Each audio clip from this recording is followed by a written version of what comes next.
অনেকে বলে হুজুর পালিয়ে বিয়ে করা যাবে কিনা। আমি কই বিয়ে তো চুরি না, পালাতে হবে কেন? কনভিন্স করে অভিভাবকদেরকে বুঝিয়ে তারপরে করেন।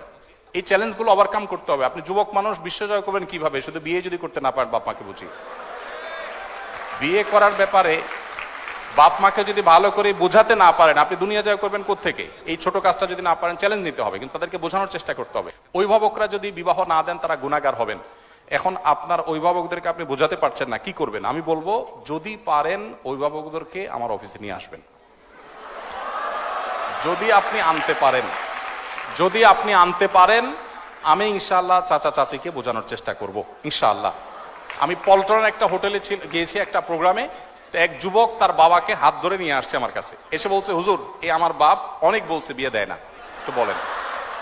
আমি তো লজ্জায় পড়ে গেলাম যে কত বেহায়া ছেলে, এভাবে মুখের উপরে বলে নাকি মানুষ।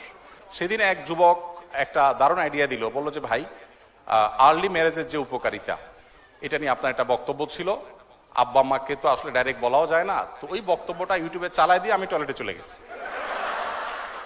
তাতে পারপাস সার্ভ অনেকটাই হয়ে গেছে, বাবা মা অনেক কনভিন্স হয়ে গেছে যে হ্যাঁ ঠিক। 22-23 বছরের একটা মেয়ে কোনো ছেলেকে পছন্দ করে বাড়ি জানানোর পর বাড়ি থেকে বলে চাকরি পেলে ওই ছেলের সাথে বিয়ে দিব। ছেলে মেয়ে এক বয়সের এবং ছেলের পড়াশোনা শেষ করে চাকরি পেতে অনেকটা সময়ই লাগবে। মেয়ে অনেকবার বাড়িতে বোঝানোর চেষ্টা করার পরও বিয়ের জন্য রাজি হয় না, বরং মেয়ের মা রাগ করে বলে নিজে নিজে বিয়ে করে নিতে। এমন পরিস্থিতিতে যদি মেয়েটা কাউকে না জানিয়ে বিয়ে করে তাহলে এটা জায়েজ হবে কিনা? খুব কমন পড়ে গেছে নাকি? এত খুশি হওয়ার কারণ কি? বেশি কমন হয়ে গেছে? আচ্ছা, এ ধরনের প্রশ্ন প্রায় আসে, 10টা আসলে একটার উত্তর দেওয়ার চেষ্টা করি, তারপরে এটা গুরুত্বপূর্ণ বলতে হবে, খুব অল্প করে বলি। দেখুন, আল্লাহ সুবহানাহু ওয়া তাআলা বিবাহের দায়িত্ব দিয়েছেন অভিভাবকদের উপরে। আল্লাহ কোরআনে বলেছেন ওয়ানকিহুল আয়াম মিনকুম ওয়াস-সালিহিন মিন ইবাদিকুম ওয়া ইমাইকুম। অভিভাবকদেরকে আল্লাহ অর্ডার করেছেন তোমরা তোমাদের অধীনস্থদেরকে বিবাহ দাও। নবী সাল্লাল্লাহু আলাইহি ওয়াসাল্লাম বলেছেন তোমাদের সন্তানরা যখন বিয়ের উপযুক্ত হবে, প্রাপ্তবয়স্ক হবে, তখন তাদেরকে বিয়ে দিতে দেরি করবে না। যদি করো, তারা যদি হারামের পথে পা বাড়ায় এবং সমাজে বিশৃঙ্খলা তৈরি হয়, অসুবিধা তৈরি হয়। সেদিন কোন একটা ইউনিভার্সিটিতে এটা নিয়ে আলোচনা করার পর ভিসি মহোদয় আমাকে আলোচনার পর বললেন যে আপনাকে স্পেশাল থ্যাঙ্কস এই প্রশ্ন উত্তর দেওয়ার জন্য, কারণ প্রতিদিন এটার বিচার করা লাগে। তো আমি বলতে চাই যে নবী সাল্লাল্লাহু আলাইহি ওয়াসাল্লাম বলেছেন যদি সন্তানরা বিয়ের উপযুক্ত হয়, অভিভাবকদের কর্তব্য তাদেরকে বিয়ে দেওয়া। যদি না দেয় এবং সন্তানরা যদি বিপদগামিতার পথে পা বাড়ায়, সমাজে বিশৃঙ্খলা সৃষ্টি হয়, তাহলে সেক্ষেত্রে কি হবে? তাহলে সেক্ষেত্রে যে ফিতনা, ফাসাদ, অনাচার হবে, এগুলোর দায় অভিভাবকের উপরে বর্তাবে।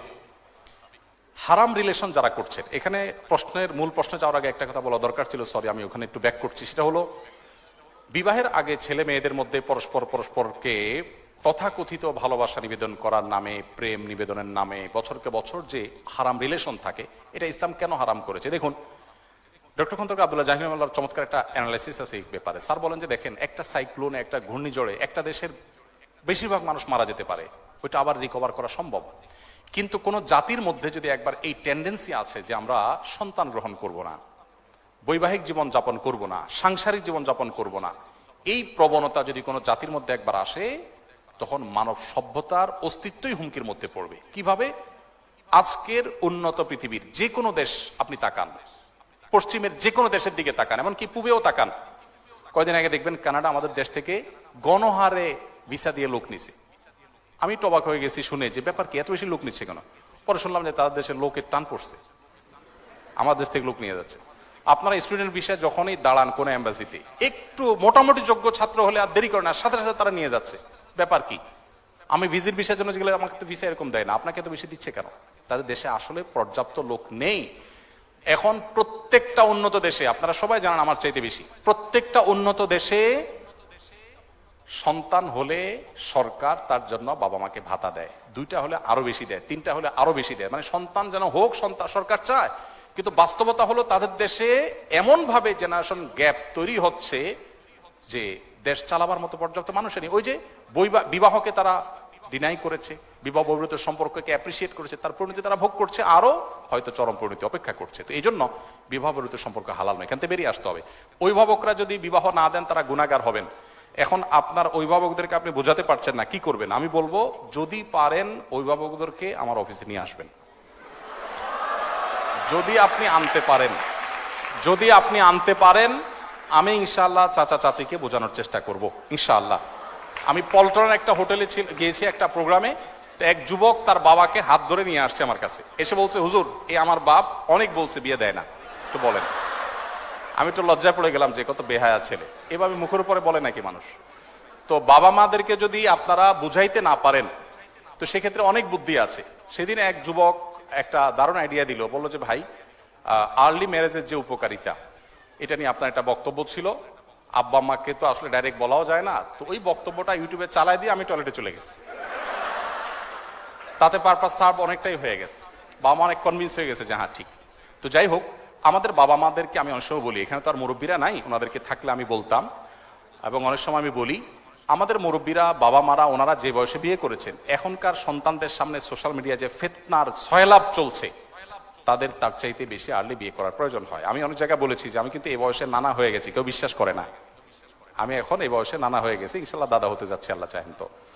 তো আর্লি ম্যারেজের যে কত উপকারিতা আছে সেটা অনেক লম্বা টপিকের বিষয়, শুধু এটুকু বলবো যে বাবা মাকে কনভিন্স করে বিয়ে করবে, এটা তাদের কনভিন্স করে করাটা আপনার দায়িত্ব।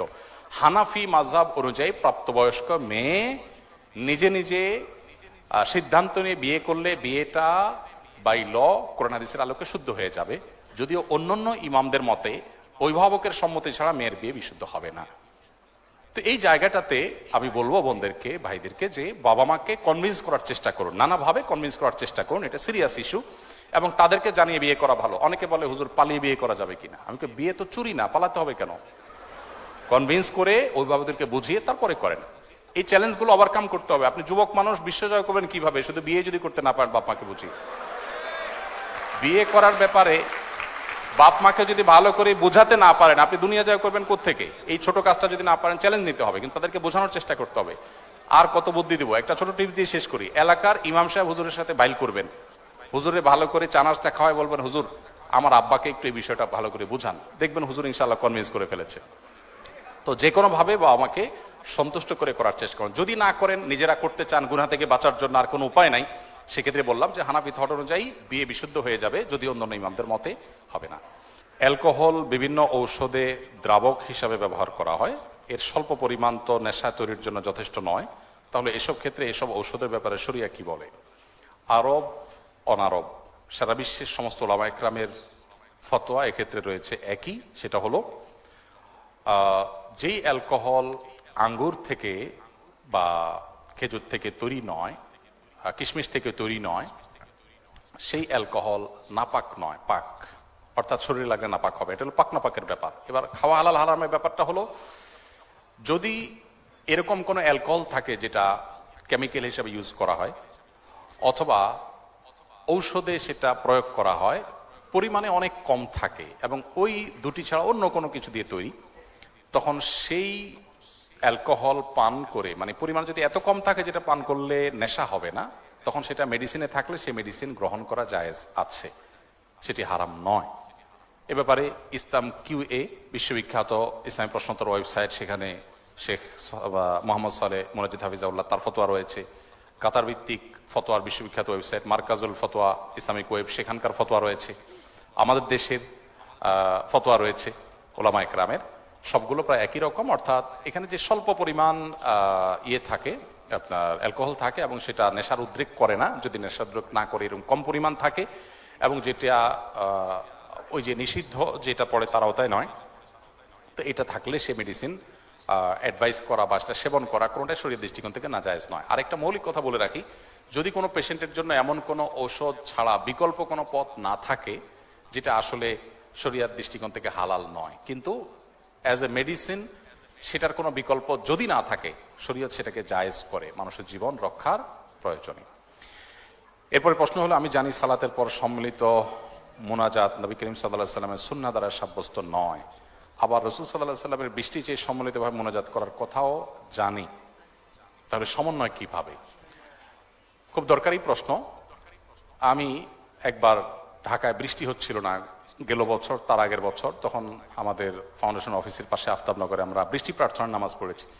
তখন অনেকে প্রশ্ন তুলেছেন, এই হুজুর বলে নামাজের পরে সম্মিলিত মুনাজাত সুন্নাহ দ্বারা সাব্যস্ত নয়, আবার একই হুজুর বৃষ্টি প্রার্থনার পরে হাত তুলে সবাই নিয়ে মুনাজাত করলো, কেমনে কি একই মতো দুই কথা কেমনে হলো? তো ব্যাপারটা কেমন হয়ে গেল, আপনারা যেহেতু ডাক্তার মানুষ, আপনাদেরটা দিয়ে উদাহরণ দেই। আপনি রোগীকে বলে দিলেন, ভাই আপনি রাতে কিন্তু কিছু খাবেন না, রাতে কিছু খাবেন না। ও রোগী দুপুরে খেয়ে আসছে, আপনি যে বলেন যে আপনার না রাতে খাইতে নিষেধ করছে, আপনি দুপুরে কেন খাইলেন? এই প্রশ্নটা কি খুব যৌক্তিক প্রশ্ন হবে? আপনি নিষেধ করেছেন রাত্রে খেতে, আমি খেয়েছি দুপুরে। আপনি যদি আমাকে বলেন যে আপনাকে না খেতে নিষেধ করেছি, আপনি কেন খেলেন? এই প্রশ্নটা যেরকম অযৌক্তিক হবে। নবী সাল্লাল্লাহু আলাইহি সাল্লাম 5 ওয়াক্ত নামাজের পর বিভিন্ন মাসনুন দোয়া জিকির পড়তেন, সেটা আমরা সুন্নাহ মনে করি। কেউ আল্লাহর কাছে কিছু চাইলে নামাজের পরে তিনি চাইতে পারেন, সেটারও সুযোগ আছে, নামাজের পরে দোয়া কবুল হয়, সেটা নিষেধ না। কিন্তু এটাকে যদি পার্ট অফ সালাহ বানিয়ে নেওয়া হয়, যে সবাই মিলে আমরা একসাথে মোনাজাত করব, মোনাজাত না করলে হুজুরের চাকরি থাকবে না, এই ট্র্যাডিশনাল দোয়া যদি আমরা বানিয়ে নেই, এটাকে নামাজের অংশ যদি বানিয়ে নেই, তাহলে সেটা বিদআত হবে, সেটা সুন্নাহ দ্বারা সাব্যস্ত হবে না। এটা নামাজের কথা। কিন্তু বৃষ্টি প্রার্থনার ক্ষেত্রে নবী সাল্লাল্লাহু আলাইহি সাল্লাম সবাইকে নিয়ে সম্মিলিত দোয়া করেছেন, বিধায় এই জায়গায় করেন নাই, ওই জায়গায় কেন করেছেন, এই প্রশ্নটা একেবারেই অমূলক একটি প্রশ্ন, এবং দুইটাকে একসাথ করে ফেলাটা একেবারে অযৌক্তিক। দুই জিনিস এবং দুই জায়গায়। নবী সাল্লাল্লাহু আলাইহি সাল্লাম যেখানে যেটা করতে বলেছেন সেখানে সেটা করা, যেখানে তিনি করেছেন সেখানে আমি করব, যেখানে তার দ্বারা করাটা সাব্যস্ত হয়নি। 10 বছরে নবী সাল্লাল্লাহু আলাইহি সাল্লাম মদিনায় 5 ওয়াক্ত নামাজের যে ইমামতি করেছেন, সেটা হিসাব করলে সম্ভবত 18,000 ওয়াক্ত হয়, আমি যদি ভুল না বলে থাকি। এই 18,000 ওয়াক্ত তিনি ইমামতি করেছেন। তারপরে 30 বছর ধরে 4 খলিফা ইমামতি করেছেন। এই যে 30 বছর করেছেন, তারা 3-18 যুক্ত করেন, তাহলে কয় যুগ হলো? এত যুগে নামাজের পর সাহাবীদেরকে সাথে নিয়ে তিনি যদি আমাদের মতো এরকম ট্র্যাডিশনাল মোনাজাতে অভ্যস্ত থাকতেন, কি পরিমাণ হাদিসে সেটার বর্ণনা আসতো, সেটা বলার অপেক্ষা রাখেন। অথচ আপনি সালাত সংক্রান্ত ইসলাম ফাউন্ডেশন থেকে অনুবাদ হওয়া বইগুলো নেন, হাদিসের গ্রন্থগুলো খোলেন, কোথাও এটা দেখতে পাবেন না। নামাজের পর কেউ যদি আল্লাহর কাছে দোয়া করে, নিষিদ্ধ নয়। কে এটাকে নামাজের অংশ মনে না করলে সেটাও নিষিদ্ধ নয়। আমরা এটা আবার ভুল না বুঝে নামাজের পর দোয়া করা যাবে না, দোয়া তো অবশ্যই করা যাবে, কিন্তু এটাকে আমরা যে ট্র্যাডিশন বানিয়ে নিয়েছি, এটা আসলে হাদিসে ভাবে করতে বলা হয়নি। কিন্তু বৃষ্টি প্রার্থনার ক্ষেত্রে বলা হয়েছে, অতএব ওখানে বলা হলে এখানে কেন বলা হবে না, এই প্রশ্ন একেবারে অযৌক্তিক, দুই জায়গায়। আচ্ছা, এরপর প্রশ্ন হলো, বর্তমান বিশ্বের পরিপ্রেক্ষিতে উম্মার প্রতি আমাদের দায়িত্ব কিভাবে পালন করতে পারি? অনেক বড় প্রশ্ন, ছোট্ট করে বলি। উম্মার প্রতি, মুসলিম জাতির প্রতি একজন মুসলিম জাতির সদস্য হিসেবে আমাদের কর্তব্যের মধ্যে প্রথম কর্তব্য হবে আমি নিজে একজন আদর্শবান ভালো মুসলমান হওয়া। এটা হলো প্রথম দায়িত্ব। আমরা অনেকে জাতিকে নিয়ে অনেক চিন্তিত, কিন্তু আমি নিজের কোনো খবর নাই, আমি নিজে ভালো মানুষ হচ্ছি না। আমি নিজে ভালো মুসলমান হব, আদর্শবান মুসলমান হব, 5 ওয়াক্ত নামাজ পড়বো ঠিক মতো, সুন্দর করে ইসলামটাকে জানবো, আমার আচার আচরণ কাজ কারবার সব দিক থেকে ইসলামের সৌরভ ছড়াতে হবে। আমি যেদিকে যাব মানুষ দেখবে একজন মুসলমান গেছে। আমি যখন চিকিৎসা দেব তখন মানুষ একজন মুসলমান ডাক্তার চিকিৎসা দিয়েছে। আমি যখন ইঞ্জিনিয়ারিং করবো মানুষ দেখবে একজন মুসলমান ইঞ্জিনিয়ার কাজ করেছে। আমার প্রত্যেকটা কাজ থেকে ইসলামের সৌরভ ছড়াবে, সৌন্দর্য ছড়াবে, পরোপকার, মানুষের কল্যাণকামিতা, সুন্দর আচরণ, ম্যানার্স, ইসলাম যেগুলো আমাদেরকে শিখিয়েছে সেগুলো আমাদের মধ্যে আনা। এটা হলো মুসলিম মিল্লাতের উপকার করার জন্য প্রথম শর্ত, যে নিজে সংশোধিত হওয়া, ভালো মুসলমান হওয়া। নাম্বার 2, এর পাশাপাশি আমার যে স্কিল বা দক্ষতা আছে এটাকে বৃদ্ধি করে মুসলিমদের মুখ উজ্জ্বল করা। আমাদের অনেক তরুণরা আছেন যারা একটু ইসলামের দিকে আসলে, অনেক মেডিকেল স্টুডেন্ট আছেন, অনেক আপনার ইঞ্জিনিয়ারিং অনেক স্টুডেন্ট আছেন, যে কোনোভাবে তিনি হয়তো দিনের ছোঁয়ায় এসেছেন, এরপর দেখা যায় সে পড়াশোনার প্রতি আর মনোযোগী না। আমার কাছে অনেক স্টুডেন্ট যায়, যা বলে হুজুর পড়ালেখা করতে আর ভালো লাগে না আমার। উনি এখন নামাজ কালাম পড়তে ভালো লাগে, ওনার এখন কোরআন শরীফ পড়তে ভালো লাগে, ওনার পড়ালেখা করতে ইচ্ছা করে না। তাই বললাম যে কার পালায় পড়ছেন আপনি, কাহিনী কি, কেন পড়ালেখা করতে ভালো লাগবে না? অনেক ছেলেপেলে আছে, আগে বাবা মার ব্যবসা বাণিজ্যে সময় দিতেন, এখন সে ধর্মকর্ম করা শুরু করছে, সারাদিন মসজিদে পড়ে থাকে, দোকান টোকানে আর যায় না, ব্যবসায় যায় না, এখন তার এগুলো ভাল লাগে না, দুনিয়াদারি আর ভাল লাগে না। এটা হলো শয়তানের নেক্সরতে ধোকা। আপনি কোনো দক্ষ আলিমের পরামর্শ ছাড়া নিজে নিজে ডিসিশন নেবেন, আপনার স্কিলকে আপনি কবর দিবেন, তাহলে আপনি মুসলিম মিল্লাতের ক্ষতি করলেন। আপনার স্কিলকে ডেভেলপ করে মুসলিম মিল্লাতের মুখকে উজ্জ্বল করবার যথেষ্ট সুযোগ আছে। আমরা সেই মুসলিম যারা স্পেনের তারেক বিন জিয়াদের স্পেন বিজয়ের মধ্য দিয়ে আমরা জ্ঞান বিজ্ঞানে, বিশেষ করে আপনাদের যে সাবজেক্ট চিকিৎসা বিজ্ঞানে মুসলমানরা অনবদ্য অবদান রেখেছেন। সে অতীত আমাদের ছিল, দুঃখজনক সে অতীত আমাদের হারিয়ে গেছে, আজ নাই, সেটি পুনরুদ্ধার করতে হবে। অতএব মুসলিম জাতির জন্য আপনি কিছু করতে চাইলে আপনার স্কিলকে ডেভেলপ করে, ওই যে উদ্দেশ্য হবে আল্লাহ আমি অ্যাজ এ মুসলমান মুসলমানদের মুখ উজ্জ্বল করবো, একজন বাংলাদেশি হিসেবে আমার প্রিয় স্বদেশকে আমি অনন্য উচ্চতায় নিয়ে যাব, বিশ্বের দরবারে আমি একটা ভালো জায়গায় নিয়ে যাবো, চেষ্টা আমাদের মধ্যে থাকতে হবে। তাহলে আপনি মুসলিম মিল্লাতের উপকার করতে পারবেন। নাম্বার 3, বর্তমান সময় সম্পর্কে সচেতনতা, বিভিন্ন ইজম মতবাদ সম্পর্কে জানা, ইসলামকে মুসলমানদেরকে কিভাবে কোণঠাসা করা হয় সেই জিনিসগুলো দেখা। গোটা পৃথিবীর যেখানেই মানুষ মার খাচ্ছে, যেখানেই, আপনি ফিলিস্তিন বলেন আর কাশ্মীর বলেন, বার্মা বলেন আর সিরিয়া বলেন, ইরাক বলেন আর আফ্রিকা বলেন, পৃথিবীর যে কোনো জায়গায় যুদ্ধ চলছে। আপনি দেখবেন বোমার নিচে যাদেরকে দেখা যায় তারা শুধুই মুসলমান, মুসলমান ছাড়া কাউকে দেখতে পাবেন না। কিন্তু এরপরে বলা হবে যে মুসলমানরা অশান্তি সৃষ্টি করছে। আমার প্রিয় নবী সাল্লাল্লাহু আলাইহি সাল্লাম, যাকে নিয়ে আজকে আমরা আলোচনা করছি, তার জীবনে 27টি যুদ্ধে অংশগ্রহণ করতে হয়েছে, তাকে বাধ্য করা হয়েছে। সেই যুদ্ধগুলোতে অংশগ্রহণ করে সর্বসাকুল্যে যত মানুষ মারা গেছেন তার সকল যুদ্ধে, সব মিলিয়ে যুদ্ধের বাইরে কিছু মানুষ বিচারিকভাবে মৃত্যুদণ্ড পেয়েছেন তাদের বিশ্বাসঘাতকতার অপরাধে, সব মিলিয়ে 1000 মানুষ ছিল, মাত্র 1000। এই নতুন বাংলাদেশ যে আমরা পেয়েছি, এই নতুন বাংলাদেশ পেতে কত মানুষের জীবন দিতে হয়েছে? 2000 মানুষের। একটা ইউনিয়ন দখল করতে 500 মানুষের জীবন দেওয়া লাগে আজকাল অনেক সময়। সেখানে নবী সাল্লাল্লাহু আলাইহি সাল্লাম গোটা বিশ্বে ইসলাম প্রতিষ্ঠা করতে গিয়ে 600 বেশি মানুষ বিচারিকভাবে মৃত্যুদণ্ড হয়েছে। এত মানুষ কিভাবে হলো? ওই যে একসাথে ইহুদিদের বিশ্বাসঘাতকতা মদিনাতে ছিল, মদিনা সনদ লঙ্ঘন করেছিল তারা, একটা ঐতিহাসিক ঘটনা। আর মাত্র 400 মানুষের জীবনের বিনিময়ে ইসলাম গোটা পৃথিবীতে প্রতিষ্ঠিত হয়েছে।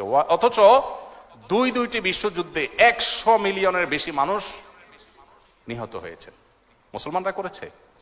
এরপরে মুসলমানদের দোষারোপ করা হবে। তো বিশ্বের এই পট পরিবর্তন, এসব পলিটিক্স, বিশেষ করে মুসলমানদের স্বার্থ সংশ্লিষ্ট বিষয়গুলো, এগুলো আমাদেরকে জানতে হবে। আপনারা শিক্ষিত মানুষ হবে, সেগুলো আপনারা পড়বেন, আমি আশা করব।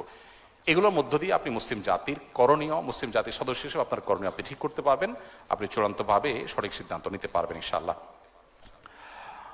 গোল্ডের দাম প্রায় পরিবর্তন হয়, গহনার জাকাতের হিসাবটা কি যখন জাকাত দিচ্ছি সে সময়ের দাম অনুযায়ী হবে, নাকি আমি যে দামে কিনেছি সেভাবে হবে? আবার অনেকে সারা বছর ধরে জাকাতের টাকা দিতে থাকেন, এই সময় এই গোল্ডের দাম অনেকবারই পরিবর্তন হয়, সেক্ষেত্রে হিসাবটা কিভাবে হবে?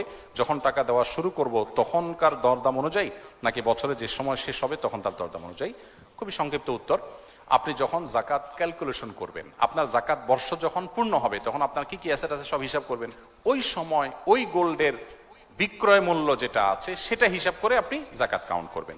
এরপর আপনি আস্তে আস্তে দেন না দেন, কিন্তু হিসাব হবে তখনকারটা। আর যখন কিনেছেন তখনকার হিসাব অবশ্যই হবে না, পরেরটা হিসাব হবে। একই সাথে একজন মুসলিম এবং একজন মেডিকেল স্টুডেন্ট হিসাবে আমি জানতে চাই যে ইসলামের দৃষ্টিতে মেডিকেল কলেজের একাডেমিক পড়াশোনার এই 5-6 বছরের পড়াশোনার পাশাপাশি আর কোন কোন দিকগুলো নিয়ে জানতে হবে? আমি ইতিমধ্যে আপনাদেরকে 5-6-7টা পরামর্শ দিয়েছি, এর মধ্যে এটা রয়ে গেছে, আমি তার উত্তর রিপিট করছি না।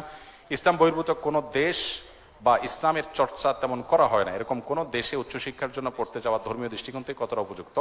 যেতে পারেন ধর্মীয় দৃষ্টিকোণ থেকে, তবে প্রতিকূল পরিবেশে টিকে থাকার মতো যথেষ্ট শক্ত সেফটি বেল্ট নিয়ে আপনাকে যেতে হবে। অর্থাৎ সেই প্রতিকূল পরিবেশে আপনার ঈমান যেন হারিয়ে না যায়, সেই পরিমাণ ইলম, জ্ঞান এবং ঈমান, তাকওয়া, শক্তি নিয়ে আপনি যেতে পারেন। যদি আপনি সেখানে হারিয়ে না যান, সেখানে গিয়ে মুসলিম কমিউনিটির সাথে থাকলেন, কানেক্টেড থাকলেন, এর মাধ্যমে আপনি হয়তো আপনার ঈমানকে ইনশাআল্লাহ হেফাজত করতে পারেন। যদিও দুর্ভাগ্যজনক বাস্তবতা হলো গেলে কেউ আর আসতে চায় না, গেলে কেউ আর আসতে চায় না। আমি যখন সৌদি আরবে ছিলাম, আমার এরকম অনেক সুবর্ণ সুযোগ ছিল, সরকারি সুযোগ সুবিধা, অনেক লাক্সারিয়াস লাইফ লিড করার সুযোগ ছিল। আমি ডক্টর আব্দুল্লাহ জাহাঙ্গীর রহমানকে জিজ্ঞেস করলাম, স্যার কি করা উচিত? স্যার বললেন, দেশে চলে যাও। এখানে বসে হালুয়া রুটি খাওয়ার ভিতরে জীবনের সার্থকতা নেই, দেশে মানুষের জন্য কিছু করো। আলহামদুলিল্লাহ, স্যারের কথা শুনে আমরা চলে আসছি, একরকম আগুনে ঝাঁপ দেওয়ার মতো, কোথায় কি করব কিছুই যাই না। আলহামদুলিল্লাহ, স্যার নিজে বলেছেন যে আমি নিজেও যখন আল ইমাম বিশ্ববিদ্যালয়ে পড়াশোনা করেছি, এখনকার সৌদি বাদশাহ তখন রিয়াদের তিনি কিং ছিলেন বা প্রিন্স ছিলেন, গভর্নর ছিলেন, তখন তার হাতে সবচেয়ে বড় অ্যাওয়ার্ড আমি পেয়েছি, ইউনিভার্সিটির ইতিহাসে সবচেয়ে ভালো রেজাল্ট আমি করেছি, আমাকে ভার্সিটিতে শিক্ষকতার অফার করা হয়েছে। কিন্তু আমি বললাম না, আমি আমার দেশের মাটিতে ফিরে যেতে চাই, দেশের মানুষের জন্য কিছু করতে চাই। তো স্যার দ্বারা অনুপ্রাণিত হয়ে আমিও ফিরে এসেছি। আমি আপনাদেরকে বলবো, যেখানে থাকুন না কেন, আপনি যেন ওই যে বললাম ব্রত হবে সেবা, নিজে একটু ভালো থাকার জন্য কোথাও থাকা, এটা তো আসলে কোনো বুদ্ধিমান মানুষের বা মুসলমানের কাজ হতে পারে না। এরপরে প্রশ্ন হলো, যদি ঢাকার বাইরে যাওয়ার মতো মাহরাম না থাকে কিন্তু কোনো প্রয়োজনীয় কাজে ঢাকার বাইরে যাওয়ার দরকার হয়, তবে মায়ের সাথে যাওয়া যাবে কিনা?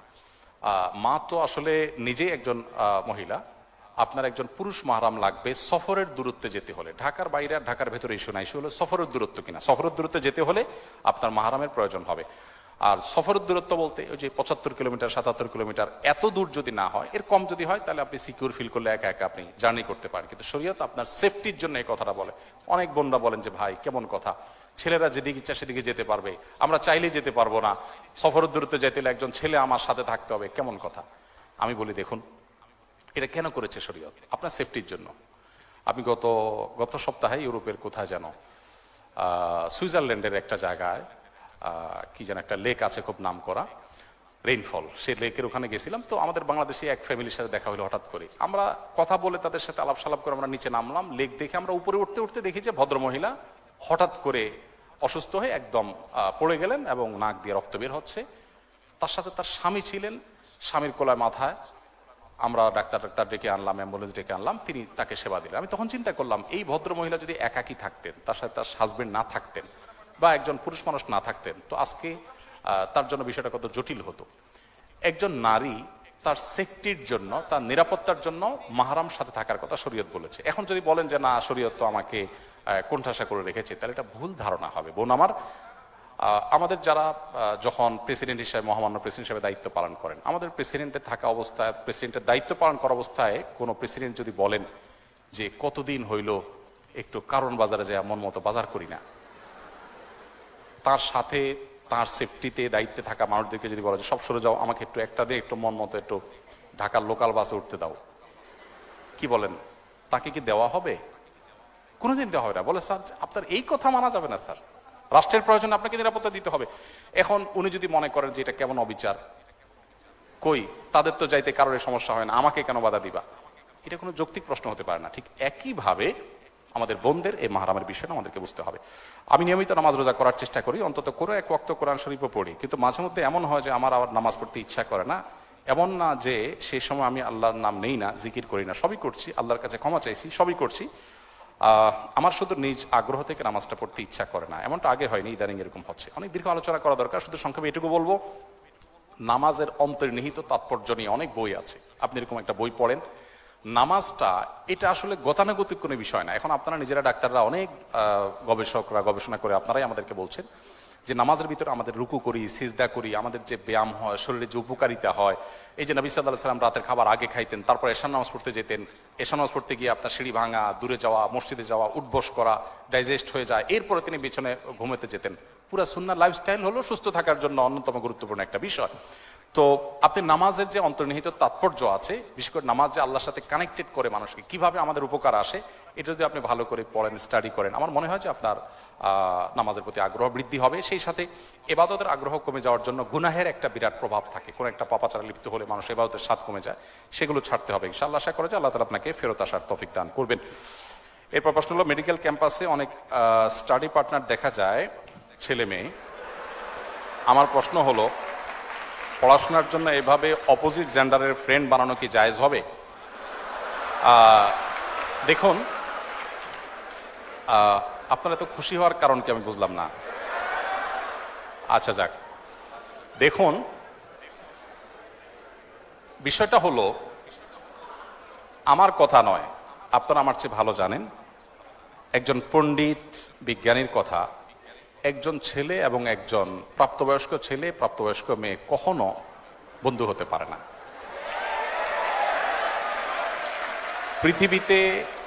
পৃথিবীতে মানুষের তৈরি 10টা শ্রেষ্ঠ মিথ্যার মধ্যে একটা মিথ্যা হলো এটা।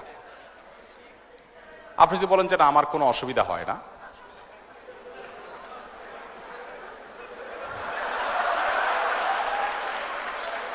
যদি আপনি মনে করেন যে না আমার কোনো সমস্যা হয় না, আমার মনে তো খারাপ চিন্তা আসে না, বাজে চিন্তা আসে না, তাহলে আপনি মেডিকেল স্টুডেন্ট হওয়া সত্ত্বেও আপনার ডাক্তারের কাছে যাওয়া উচিত।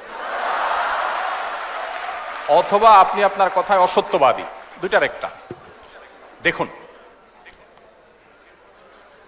আমি বলছি না যে কোনো হোয়াটসঅ্যাপ গ্রুপে, কোনো মেসেঞ্জার গ্রুপে বা কোনোভাবে শরিয়ার পর্দা মেনটেন করে একে অন্যের সাথে পড়াশোনা বিষয়গুলো শেয়ার করা যাবে না, তা বলছি না।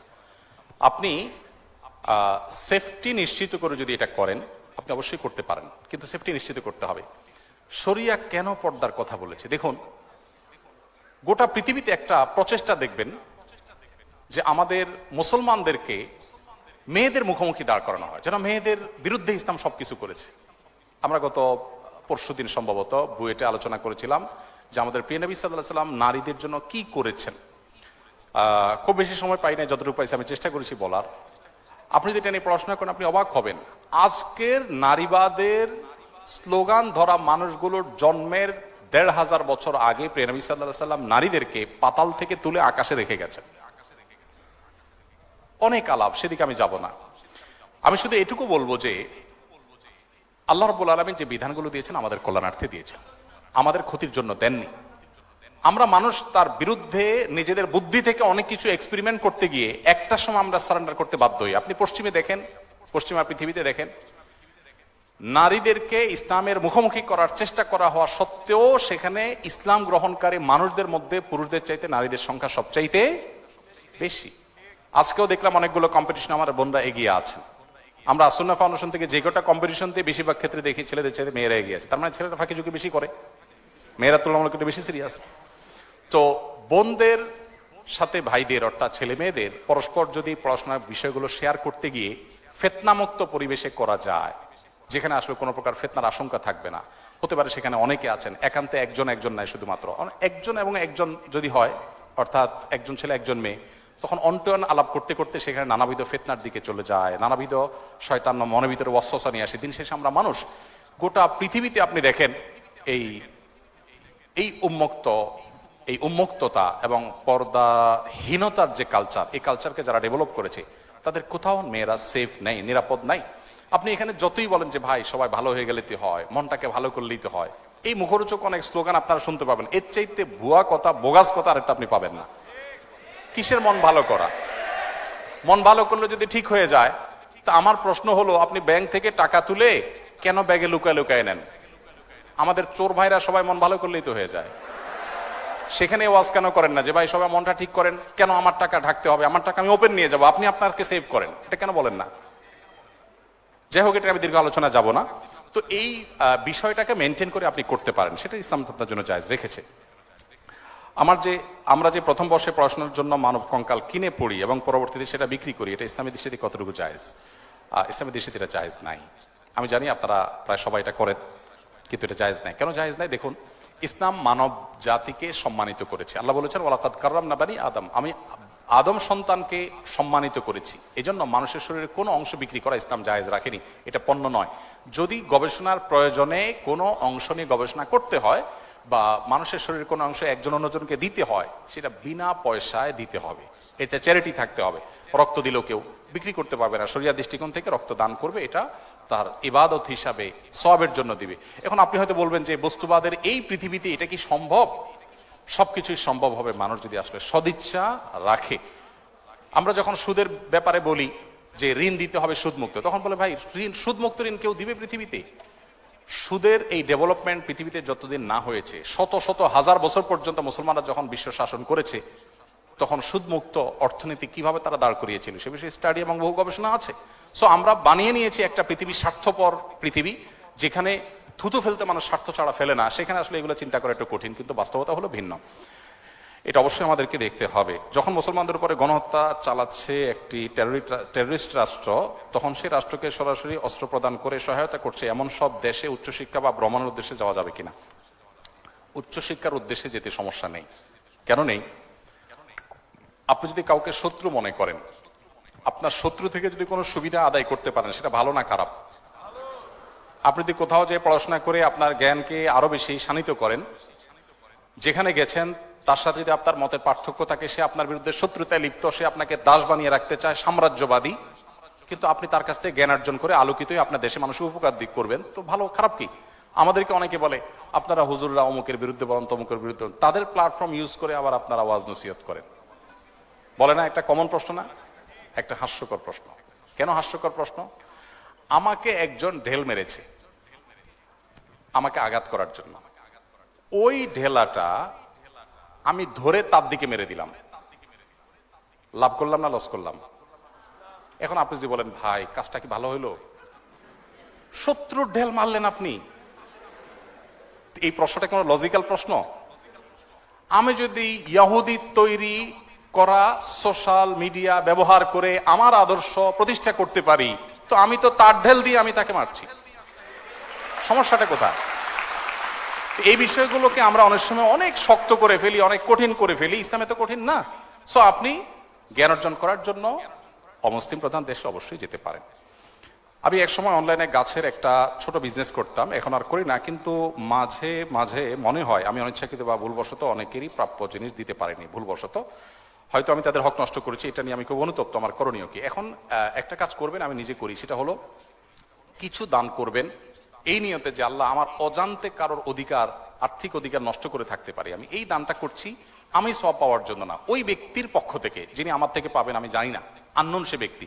তাহলে ইনশাআল্লাহ আপনার স্যাটিসফাইড হওয়ার আগ পর্যন্ত যে হ্যাঁ এর বেশি নাই, এত পরিমাণ টাকা আপনি দান করে দিলেন, ইনশাআল্লাহ আল্লাহ তাআলা আপনাকে দায়মুক্ত করে দিবেন, যেহেতু আপনি প্রাপক জানেন না। এরপর প্রশ্ন হলো, কেউ হজ করতে শারীরিকভাবে অক্ষম হলে বদলি হজের বিধান কি? বদলি হজের ক্ষেত্রে এমন ব্যক্তি নির্বাচন করা যাবে কিনা যিনি নিজের হজ আদায় করেন নাই? না, যিনি নিজের হজ আদায় করেন না তিনি কারো বদলি হজ করতে পারবেন না। নবী সাল্লাল্লাহু আলাইহি ওয়াসাল্লামের একটি হাদিস আবু দাউদে বর্ণিত হয়েছে, এক ব্যক্তি হজ করছিলেন তার ভাই সুব্রমার পক্ষ থেকে। নবী সাল্লাল্লাহু আলাইহি ওয়াসাল্লাম তাকে বললেন, তুমি কি নিজের হজ করেছো? তিনি বলেছেন না। তখন বলেছেন, আগে তোমার হজ করো, তারপর তুমি আরেকজনের পক্ষ থেকে করবে। সো কেউ বদলি হজ করতে হলে নিজের হজটা আগে করা থাকতে হবে। বাবা মার 3 সন্তান, 1 বোন 2 ভাই, 3জনই স্বাবলম্বী। ইসলামের শরিয়া অনুপাত অনুযায়ী বাবা মায়ের সম্পত্তি বন্টন না হয়ে যদি সমান 3 ভাগে ভাগ হয় এবং তাতে বাবা মা এবং ভাই বোন সবাই সম্মত থাকে, তাতে গুনাহ হবে কিনা? প্রথম কথা হলো, সম্পদের ভাগটা হবে বাবা মার মৃত্যুর পর। এটাই হলো কোরআন হাদিসের নির্দেশনা। জীবিত অবস্থায় যদি ভাগ হয় সেটা সম্পত্তির বন্টনের শরিয়ার যে নির্দেশনা সেটা আওতা পড়বে, এটা গিফট হবে, বাবা জীবদ্দশাতে একটা উপহার হবে, সন্তানদেরকে দিলেন। কিন্তু মৃত্যুর পরে হবে মূলত বন্টনটা ওয়ারিস হিসাবে। সেই বন্টনে যদি সব ভাই বোন একমত হন যে ঠিক আছে কোরআন হাদিস অনুযায়ী কেউ কম কেউ বেশি পায়, বাট আমরা সমান সমান নেব এবং কোনো দায় দাবি রাখবো না, এটা যদি সন্তুষ্ট চিত্তে তারা করেন সেটি জায়েজ আছে। কিন্তু আল্লাহ তাআলা যে বন্টন করেছেন সেটার প্রতি পরিপূর্ণ ঈমান থাকতে হবে, সেটা অযৌক্তিক নয়, সেটা অন্যায় নয়, সেটাই সবচাইতে ইনসাফ। এটি বিশ্বাস করে নিজেরা যদি এটা ডিসিশন নেন, ঠিক আছে বোন একটু কম পায় কিন্তু বোনটা আমার গরিব, আমি ছেড়ে দিলাম, সমানে দিয়ে দিলাম, এটা যদি ভাইরা ডিসিশন নেন, সবাই যদি সম্মত থাকেন, কোনো অসুবিধা নেই। মুশকিল হলো এই সমস্ত পারিবারিক ডিসিশনের ক্ষেত্রে 1-2জন ডিসিশন মেকার হয় আর বাকিরা বাধ্য হয়ে রাজি হয়, লজ্জা কিছু বলতে পারে না। এই জিনিসটা খেয়াল করতে হবে যে কেউ তো বাধ্য হয়ে রাজি হচ্ছে না, এটা শেয়ার করতে হবে। অনেক স্থানে বিশেষ করে গ্রামাঞ্চলে দেখা যায় অনেক হুজুর চুরি যাওয়া বস্তু খুঁজে দেয়া থেকে শুরু করে অনেক গোপন জিনিস জিনের মাধ্যমে জেনে দেওয়ার প্রতিশ্রুতি দিয়ে থাকেন। এক্ষেত্রে এগুলো বিশ্বাস করা এবং কুফুরের সীমা কতটুকু, এটা সম্পূর্ণ নাজায়েজ একটি কাজ। ইস্তেআনা বিল জিন বা জিনদের সাহায্য নিয়ে এই ধরনের কাজ করা, এটাকে সারা বিশ্বের সব উলামা ইকরাম নাজায়েজ বলেছেন। অতএব এটি কোন অবস্থাতে জায়েজ নয়। যদি জিন দিয়ে এরকম চোর ধরা এটা জায়েজ হতো বা এটাই যদি শরিয়ার সিস্টেম হতো, তাহলে নবী করিম সাল্লাল্লাহু আলাইহি ওয়াসাল্লাম সাক্ষী টাক্ষী দিয়ে আদালতের ব্যবস্থা করতেন না, তিনিও এই জিনে ধরা একটা রোগীর লোক রাইখা দিয়ে এই কাজ করতেন। সো এটা সঠিক কোনো কাজ নয়। ইসলামের দৃষ্টিতে প্রক্সি দেওয়া নেওয়া বিষয়ে জানতে চাই। এগেইন কমন, আচ্ছা এটা যেখানেই গেছি আমি শিক্ষা প্রতিষ্ঠানে সব জায়গায় দেখি কমন প্রশ্ন এটা আসছে, তার মানে এই অপকর্মটা খুব বেশি হয়। খুবই জঘন্য কথা।